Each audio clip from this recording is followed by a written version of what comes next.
So, we have a new wrestling company that has had one show, kind of, has a lot of goodwill and hope behind it. Can All Elite Wrestling change the world like they want to? Or will it end up like most of the territories of the 80s, meaning crushed beneath Vince McMahon's booted heel? Signs are good. Having a star like Chris Jericho standing behind you can't hurt.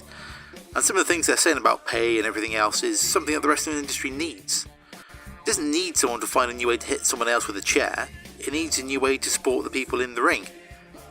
Things like pro wrestling tees have gone a long way in giving indie wrestlers a viable income, but there's always more that can be done. Now, I saw some people talking about some tweets or something comparing AEW to Image Comics in the early 90s, which is spot on. Both are essentially a company set up by the boys, for the boys. Another good point of comparison is the video game industry, but wrestling is more like a video game industry that's been stuck in the mid-90s, hasn't quite been able to move on.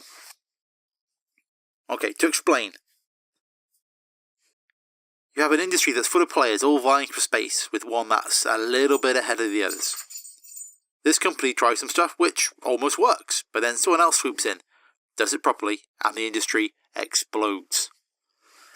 This creates a shockwave throughout the industry that gets rid of most of the other players, leaving two big names, and a few smaller but no less influential companies.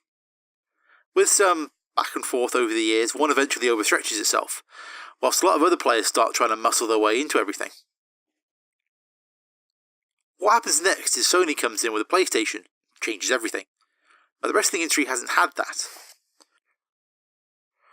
What we've been stuck in is Sony trying to work with Nintendo to make something together. Now, no one has come in and forced WWE to change like Sony did to Nintendo. People have tried to be like the WWE, like TNA in trying to restart the Monday Night Wars, but that's always fallen over. Because you can't compete with something the size of WWE, with the way it controls everything. You have to change the industry around it. Now, Sony did that to video games by cementing the move to CDs. Before this, publishers were beholden to Nintendo to get access to the cartridges in order to sell their games. With CDs, that was broken, and they could take control of their releases. No one has yet come in and changed the industry in a way that WWE has to react to. In fact, WWE kind of did that themselves with the introduction of the WWE Network. This proved that fans were willing to pay for a service like Netflix, but wrestling, and also that companies could profit away from the usual pay-per-view model. This was a game changer in itself, with other companies following afterwards with their own services that, essentially, puts them on an even footing with the WWE. But WWE is still top of the food chain.